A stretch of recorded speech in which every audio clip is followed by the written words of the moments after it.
Atos dos Apóstolos, capítulo 13, versículo 1. Nós vamos ler 3 versículos da palavra de Deus.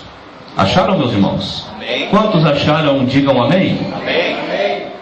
Diz assim: e na igreja que estava em Antioquia havia alguns profetas e doutores, Barnabé e Simeão, chamado Níger, e Lúcio Cireneu, e Manaém, que fora criado com Herodes o tetrarca, e Saulo.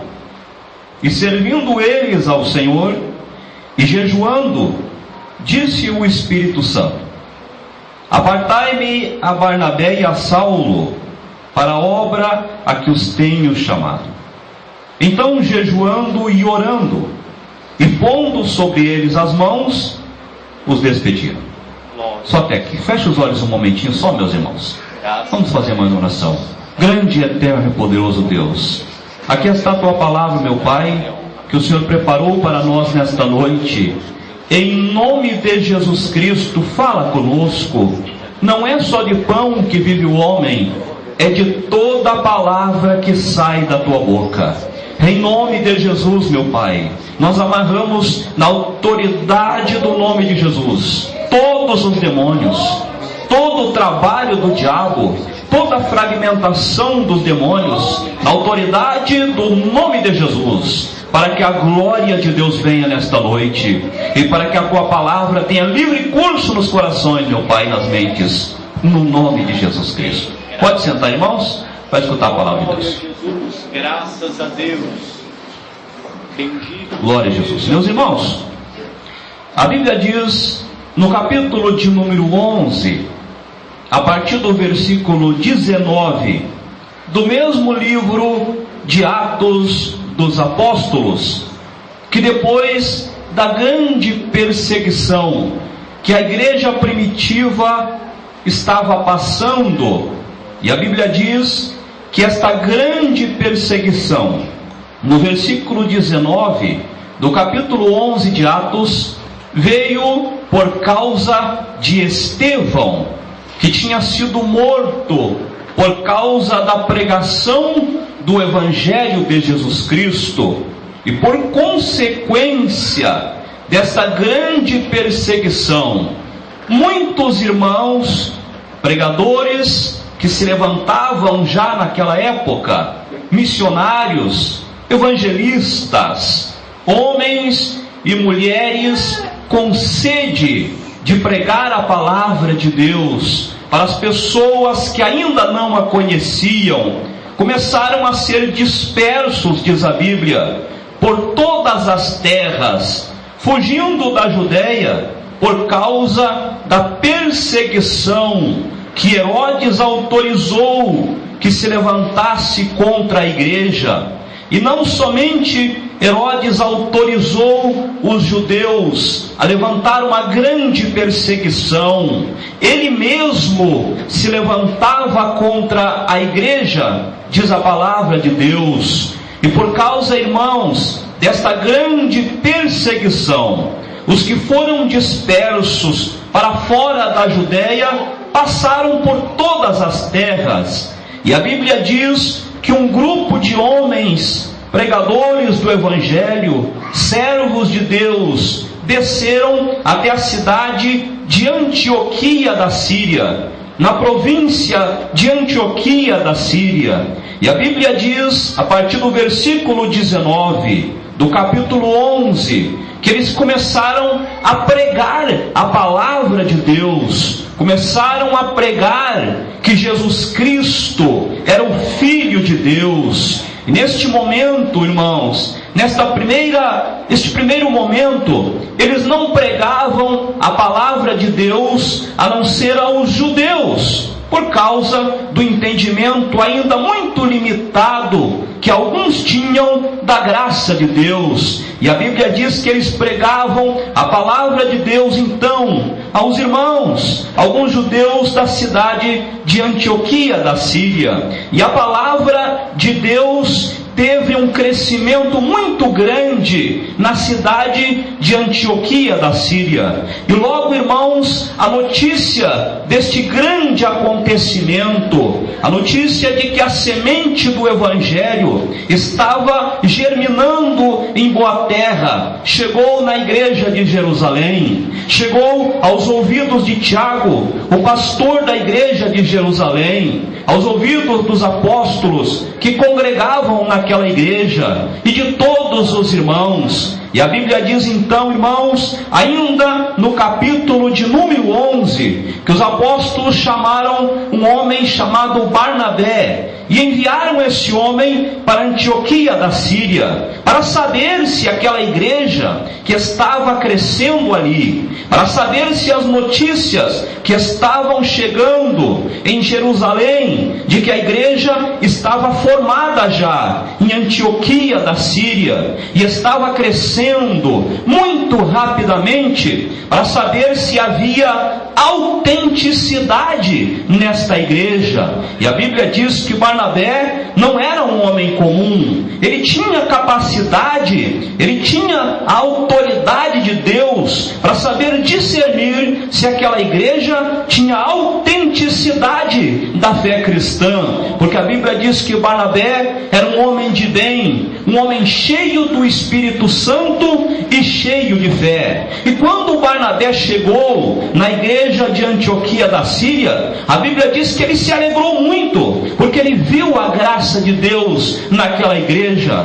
E imediatamente Barnabé, como um homem de grande visão de Deus que era, viu a igreja crescendo e, movido pelo Espírito Santo, ele disse: eu vou até Tarso, eu vou buscar o homem chamado Saulo, vou buscar Paulo. E a Bíblia diz que Barnabé trouxe Paulo para congregar também na igreja de Antioquia da Síria. E como a igreja crescia depressa, e eu creio, meus irmãos, por todo o contexto que nós vemos, desde o capítulo 11, versículo 19, até o capítulo 13, eu creio com toda certeza que aquela igreja se tornou uma igreja cheia do Espírito Santo, das manifestações espirituais, e estas notícias chegavam em Jerusalém. E a Bíblia diz que então, irmãos, muitos profetas e doutores e pregadores e mestres desceram da igreja de Jerusalém para congregar na igreja de Antioquia da Síria. E a Bíblia diz, irmãos, aqui já no capítulo de número 11 ainda, que eles ficaram durante um ano inteiro servindo ao Senhor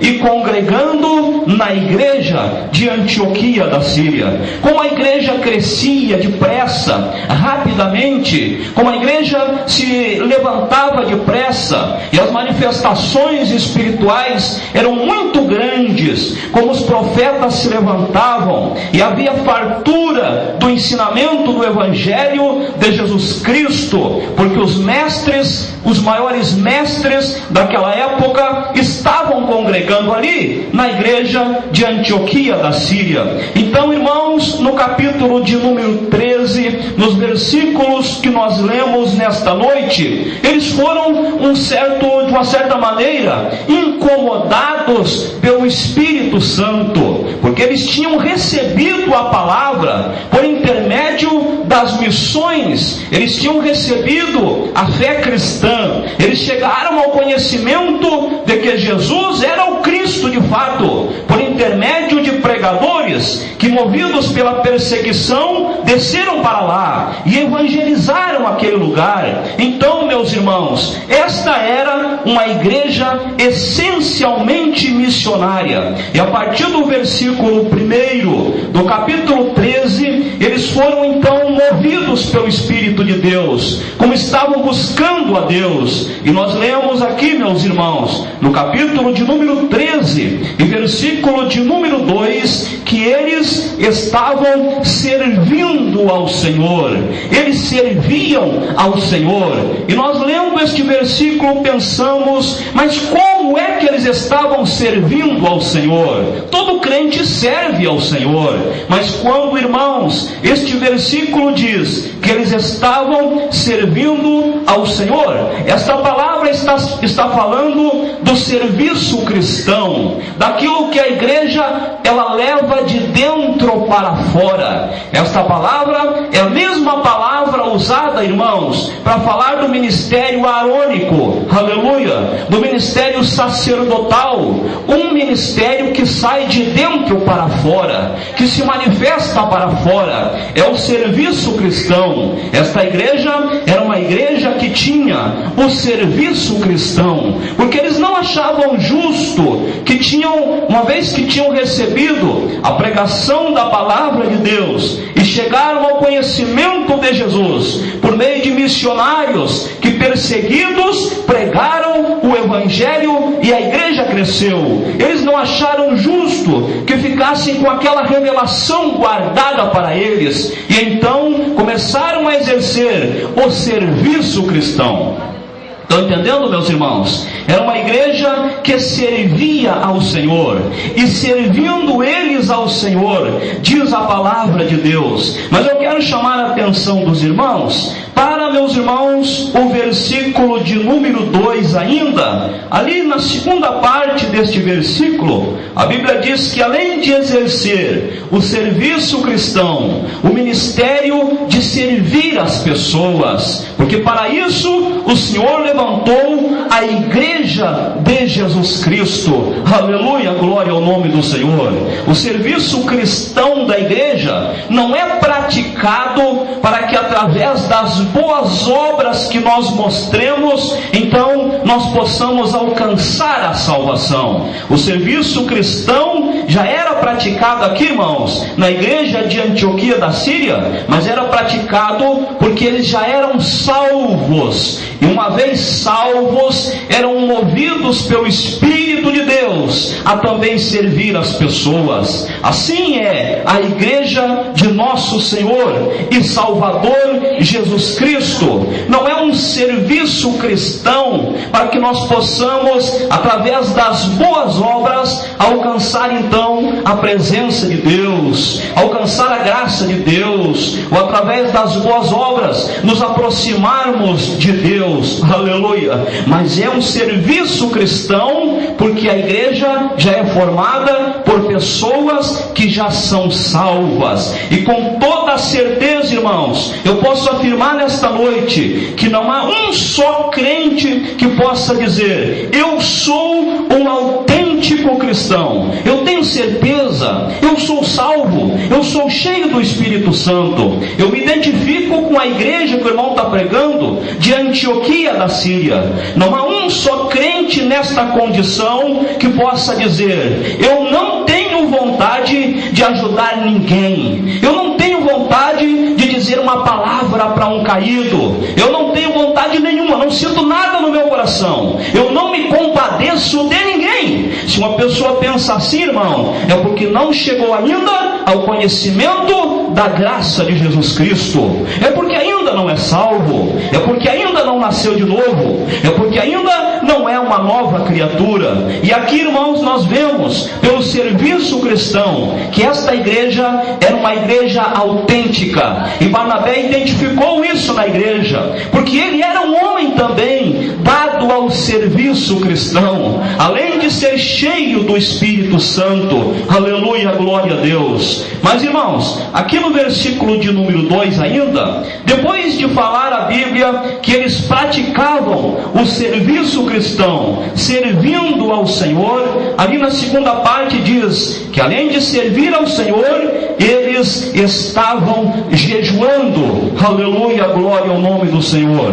Eu destaco esse ponto aqui, irmãos, porque o próprio versículo 2 está destacando: eles serviam ao Senhor e estavam jejuando. E depois de servirem ao Senhor e jejuarem, a Bíblia diz que o Espírito de Deus falou com eles. Mas a Bíblia não diz se o Espírito de Deus falou com eles por intermédio de algum profeta, ou por intermédio de algum sonho, ou por um discernimento de espírito, ou por uma revelação dada para alguém. A Bíblia diz que o Espírito Espírito de Deus falou com eles. E a verdade, irmãos, é que o Espírito de Deus não falou de qualquer maneira. O Espírito de Deus falou com eles de maneira clara, de maneira autêntica. O Espírito de Deus falou com eles de uma forma que não deixou dúvida nenhuma. Aleluia, glória ao nome do Senhor.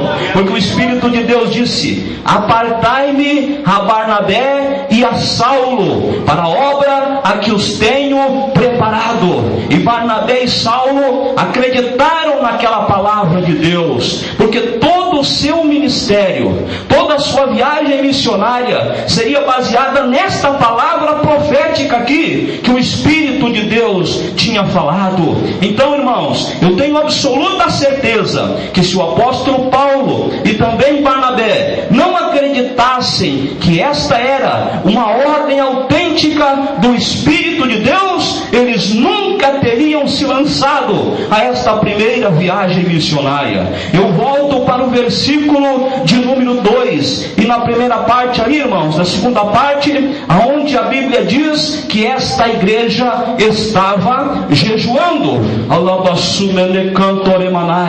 E por que eu falo isso, irmãos? Porque o diabo, o inimigo da igreja, o adversário da igreja, ele sabe que esta ferramenta foi deixada por Deus, o Todo-Poderoso, para o crescimento da igreja, para que se levante na igreja homens e mulheres de uma autêntica fé. E por que eu estou dizendo isso? Porque algumas pessoas dizem: eu estou servindo ao Senhor, eu sou um homem de oração, eu sou uma mulher de oração, eu já sou abençoado por Deus. Eu tenho certeza que você é uma pessoa abençoada por Deus, porque é uma pessoa de oração, é uma pessoa que busca a Deus. Mas se nós não acrescentarmos a isso uma vida de jejum, nós estaremos ainda, irmãos, em deficiência na nossa fé, na nossa comunhão com Deus. Por que o diabo, ele quer apagar da igreja? Por que o diabo quer arrancar das nossas vidas o jejum? Porque o Espírito de Deus fala quando nós estamos orando e jejuando. E por que, meus irmãos? A Bíblia mostra que o Senhor Jesus no deserto jejuou 40 dias e também 40 noites, e depois teve fome, e o Senhor se aproximou dele. A Bíblia diz que depois de ter jejuado 40 dias e 40 noites, os anjos de Deus o serviam. E lá no Antigo Testamento, no livro de Êxodo, a Bíblia diz que Moisés subiu ao monte e esteve na presença de Deus durante 40 dias. Quando ele desce com as tábuas de pedra e o povo estava em pecado, ele quebrou as tábuas de pedra. Mas quando ele sobe pela segunda vez, a Bíblia diz que ele não comeu e não bebeu durante 40 dias. Aleluia! É uma loucura, irmãos, para nós muitas vezes que não compreendemos as coisas espirituais, mas não podemos contestar jamais, aleluia, a necessidade, irmãos, que a igreja não somente ore, mas acrescente a isto uma vida de jejum. O nosso Senhor Jesus jejuou 40 dias, a Bíblia diz, e não comeu nada durante os 40 dias. O Kamanasumene Cantoremanai. Oh glória, eu estou sentindo a glória de Deus nesta noite. Oh glória, que maravilha. Eu creio, querida igreja, que nesta mesma noite o Espírito de Deus vai fazer nós refletirmos sobre a nossa fé, de quando nós tínhamos forças espirituais. Lembra, querido irmão e querida irmã, quando você começou na fé, que você tinha prazer de buscar a Deus na oração, e acrescentava à tua oração uma vida consagrada no jejum. Você se lembra quando você tinha a capacidade de ouvir a voz do Espírito Santo? Aleluia! Era tão comum Deus falar com você. Aleluia, glória a Deus. Deus. O Senhor andava contigo.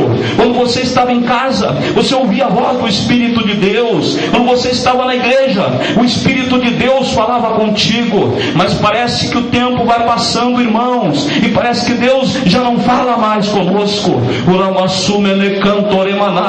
Por que, queridos irmãos? Porque nós vamos deixando, nós vamos relaxando na nossa fé, na nossa comunhão com Deus. Nós dizemos: eu já tenho a graça de Deus, eu já sou cheio do Espírito Santo, eu já oro, não preciso jejuar.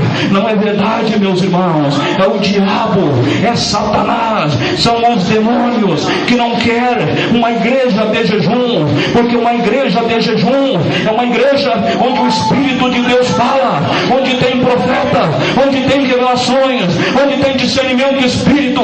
O Senhor fala em sonho, levanta homens e mulheres com a graça de Deus, e o diabo vai caindo por terra. Mas eu creio, querida igreja, que nesta mesma noite Deus vai nos restaurar, em nome de Jesus Cristo. Quantos acreditam nisso, meus irmãos? Eu estou pregando esta palavra, irmãos, para nos trazer, para nos chamar de novo à consciência da fé que um dia nós tivemos em Deus. Aleluia, glória ao nome do Senhor. A Bíblia diz aqui no versículo 2 que eles estavam servindo ao Senhor, mas quando eles tiveram o entendimento de que era necessário separar um período para que a igreja entrasse em jejum, imediatamente o Espírito de Deus começou a falar com eles. Por isso que o diabo e todos os demônios querem eliminar da igreja os homens e as mulheres que jejuem, aleluia, para que a voz de Deus não venha, para que Deus não fale, irmãos, porque o jejum e a oração nos aproximam do Senhor nosso Deus, nos levam para um nível mais alto de comunhão com o nosso Deus. E assim acontecia. A história da igreja diz, irmãos, que os discípulos, os apóstolos, jejuavam 3 dias sem comer e sem beber, porque Deus falava muito com o apóstolo André. Era um homem de revelações e visões, e eles jejuavam e oravam para que o Senhor desse revelações para André. Se a igreja tomar esta consciência, Deus vai voltar a falar no nosso meio. Se nós tomarmos esta consciência, irmãos, Deus vai voltar a falar conosco. Às vezes nós dizemos: eu não posso acreditar que toda hora o irmão diz, a irmã diz que Deus falou com ele com clareza. Como é que Deus pode falar desta maneira? Eu não creio que seja assim, porque muitas vezes nós ainda não experimentamos uma comunhão mais profunda com o Senhor nosso Deus. Mas eu quero pregar nesta noite acerca de um Deus que fala. Quando o apóstolo Paulo escreveu para os coríntios, aleluia, acerca dos dons espirituais, ele começa o seu texto dizendo: eu não quero, irmãos, que vocês sejam ignorantes, faltos de entendimento, sem conhecimento, porque no outro tempo vocês eres guiados pelos ídolos mudos. O apóstolo Paulo estava começando o ensino dos dons espirituais, dizendo: Deus fala por meio dos dons espirituais. Ele queria que a sua igreja soubesse, ele queria que todos os povos que se convertiam por meio do seu evangelho, da sua pregação, soubesse que ele pregava um Deus que fala e continuamente fala, e um Deus que fala muito. Deus não fala somente através da sua palavra. Deus pode falar com você, querida irmã, que é uma mulher de Deus. Deus pode falar com você, querido irmão, que é um homem de Deus. Talvez você não teve ainda esta experiência com Deus. Talvez quando você quer que Deus fale, você diga: vou na igreja, Senhor, usa um profeta para falar comigo. E você chega na igreja e o profeta nunca fala. Não é porque Deus não tenha profetas, não é porque Deus não pode levantar qualquer um aqui como profeta. Ele pode fazer tudo. Ele não fala porque ele quer falar pessoalmente com você. Ele não levanta afronta ninguém, porque Ele quer que você compreenda que chegou o tempo de você largar as muletas e começar a caminhar com as próprias pernas, servindo a um Deus que fala. Querida igreja, como pregador do Evangelho, eu tenho compromisso do Espírito de Deus de dizer nesta noite que nós precisamos voltar a ouvir o nosso Deus falando. O Kamanasumene Cantorebalai. Nós precisamos, aleluia, oh glória a Deus, aleluia. Nós precisamos voltar, querida igreja, louvado seja o nome do Senhor, a ouvir a voz de Deus. E se nunca ouvimos, precisamos começar a ouvi-la imediatamente, porque quando Deus levanta um profeta para falar conosco, e nós temos certeza que foi Deus, é maravilhoso. Mas quando Deus fala conosco pessoalmente, é extraordinário, é incomum, é sobrenatural. Aleluia, glória a Deus. A voz de Deus é inconfundível, queridos irmãos. E algumas pessoas dizem: olha, eu ainda não consigo discernir se é a voz de Deus falando comigo ou não. Ore e jejue, que toda confusão vai cair por terra. A Bíblia diz que o nosso Deus não é Deus de confusão, Ele é Deus de paz. Quando Ele fala, Ele acalma todas as coisas na nossa vida. Eu prego para pessoas que já estão ouvindo a voz de Deus. Esta noite é uma noite muito diferente para as nossas vidas. Eu estou pregando para você, irmão e irmã. Talvez você diga: mas eu sou um novo convertido. Deus já está falando com você. Quando Deus começou a falar comigo, quando o Espírito de Deus começou a falar comigo, eu pensava que era o diabo, eu pensava que eram os demônios, aleluia, porque eu não conseguia compreender a voz de Deus, porque a voz de Deus muitas vezes nos tira do caminho onde nós estamos indo, tendo certeza que nós estamos fazendo tudo certo, e Deus observa e olha e começa a falar conosco dizendo: muda o teu caminho, não é desta maneira. E nós começamos a pensar que era o diabo, o Kamanasumene Cantoremanai. Mas depois que eu compreendi, irmãos, que eu sirvo a um Deus que fala, eu não desprezo os profetas, eu não desprezo as revelações, eu não desprezo o discernimento de espírito. Eu sou apaixonado pelo ministério profético, mas eu gosto quando Deus fala comigo, porque eu sei que o nosso Deus, Ele fala, e Ele não fala somente com pregadores, Ele quer falar contigo, com toda a igreja. O nosso Deus é um Deus que fala, meus irmãos. Nosso Deus é um Deus que fala. Eu gosto muito de ler aqui no livro de Atos, porque no tempo dos apóstolos, nesse período da igreja primitiva, parece que Deus falava mais. Falava mais. E por que Deus falava mais? Será que agora é o silêncio de Deus? Será que o Senhor não gosta de falar mais? Nós servimos a um Deus que fala, irmãos. Eu quero que nessa noite toda a igreja saia com essa consciência. Nós servimos a um Deus que fala, e fala muito, fala sempre. É que muitas vezes os nossos ouvidos estão agravados, aleluia. Por isso que no Apocalipse João diz: quem tem ouvidos, ouça. Ouça. Escutar, todo mundo escuta. Ouvir é diferente. Aleluia. Nós ouvimos tantas coisas, não é verdade, meus irmãos? Nós ouvimos até aquilo que não é para nós ouvir, mas não estamos mais ouvindo a voz de Deus. Nós não podemos ser mais crentes naturais. Aleluia. Nós precisamos nos transformar em pessoas sobrenaturais. Não somente sentir a glória de Deus, mas ouvir a voz de Deus também. Ouvir Ele falando como um estrondo dentro de nós. Ouvir o Espírito de Deus falando conosco. Quem sabe hoje aqui, irmão e irmã, você está pedindo uma direção para Deus. O Espírito de Deus pode chegar em você e dizer: meu servo, homem, esta é a direção correta. E Deus fala com muita clareza. Os irmãos se lembram quando Pedro foi avisado por um arrebatamento de sentido, que Cornélio tinha enviado 3 homens à busca dele? O Espírito de Deus com clareza disse: Pedro, 3 homens te buscam, desce e vai com eles, nada duvidando.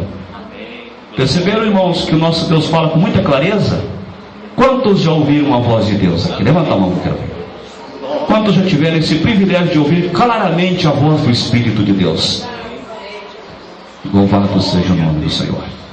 Mas eu quero dizer para você, querido irmão e irmã, que já está servindo ao Senhor, já está orando, já é um homem cheio do Espírito Santo, já é uma mulher cheia do Espírito Santo, continue assim, mas acrescente a esta tua busca a poderosa ferramenta do jejum. Falar de jejum no tempo que nós estamos vivendo na igreja, irmãos, parece uma coisa do passado. Antes se convocava a igreja, se convocava o ministério, se convocava pessoas para jejuar, e as pessoas estavam prontas para jejuar, para fazer campanhas e campanhas de oração e de jejum. Aleluia, glória a Deus. Hoje falar de jejum no tempo que nós estamos vivendo parece uma coisa de crente do passado, de crente quadrado, de crente que não evolui, de crente que não cresce. Parece coisa de crente do passado, irmãos, que está preso ainda nas coisas velhas. Mas as coisas de Deus sempre são novas. Amém. E o diabo não pode tirar o jejum das nossas vidas. É a oração e a comunhão com Deus e o serviço cristão. Eu sei que você está orando, mas parece que as coisas não se resolvem. Comece a jejuar agora. Comece a jejuar a partir de agora. Talvez você diga: eu já fui um homem de jejum, irmão, já fui uma mulher de jejum, mas acontece que o tempo foi passando. Hoje eu não consigo jejuar nem 2 horas. Eu não aguento a fome. Deus sabe da tua necessidade, Deus sabe da tua estrutura. O Senhor conhece a estrutura de cada um. Comece de novo, devagarinho. Vai pedindo graça para Deus. Vai dizendo: Senhor, eu quero voltar a ser aquele homem, aquela mulher que ouvia a tua voz com muita clareza. Quero voltar a jejuar de novo. E o Senhor vai te ajudar. Amém, meus irmãos? Quantos entenderam isso? A irmã Fana disse aqui no altar com muita sabedoria que às vezes nós ouvimos aquilo que nós não queremos, e Deus precisa falar conosco, irmãos, nos despertando ainda mais. Aleluia, glória ao nome do Senhor. Não me levem a mal, querida igreja, é que eu sou um crente meio quadrado ainda. Aleluia, glória a Deus, que entendo que nós podemos evoluir em tudo na igreja, mas nunca podemos deixar o jejum e a oração e a palavra do nosso Deus. São coisas que a igreja vai passando o tempo, as inovações vão vindo, mas a igreja nunca pode abrir mão destas coisas. O dia que a igreja abrir mão do jejum e da oração e de uma vida cheia do Espírito Santo, a igreja está perdida. Nós estamos derrotados. Mas em nome de Jesus, nesta mesma noite, Deus vai nos animar. Quantos entendem isso? Quantos acreditam nisso, irmão? Vamos ficar de pé em pressa, porque a hora foi embora. Mas nós vamos ser abençoados nessa noite. Eu quero chamar você rapidamente, irmãos. Vamos fazer uma breve oração. Depois eu passo para o pastor Marlon, ele ministra a ceia, e então nós vamos embora abençoados. Vem depressa na frente do altar. Somente você que diz: eu realmente preciso voltar a ser uma pessoa como eu era antes. Eu já não consigo mais jejuar, já vou levando a minha vida, já vou deixando as coisas andarem, porque eu já perdi esta prática na minha vida. Mas eu não quero mais ser assim. Eu ouvi a voz de Deus. Hoje eu tenho muita dificuldade para ouvi-la. Vem na frente do altar, nós vamos orar por todos. Vem, querida igreja.